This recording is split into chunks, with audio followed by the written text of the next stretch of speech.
الحمد لله يا دكتور من اللي كنت فيه انا.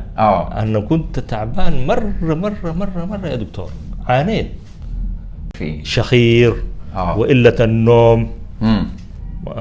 ما باخذ الكفايه، النوم الكفايه. ليه ما بتنامش 7-8 ساعات في اليوم؟ لا ما اقدر انام. ساعتين واصحى، ساعتين واصحى. يعني بتعب شديد وخنقه بتجيني مرات واكتم نفس اكسجين ما فيش. بتعب تعب شديد مره.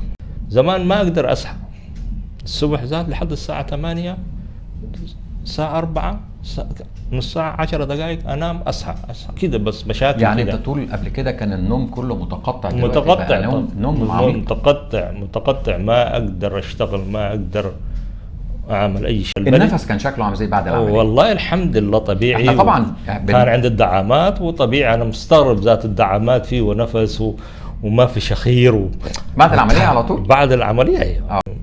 ما بخاف. والضغط كان عندي الحمد لله. والضغط كان عندك ضغط؟ ايوه 95. ودلوقتي اخباره؟ والحمد لله هسه ماشي ل 70 معقوله؟ ستينات. يعني انت بعد اسبوعين ابتديت تحس ان فعلا لله. الضغط ابتدى يتظبط شويه؟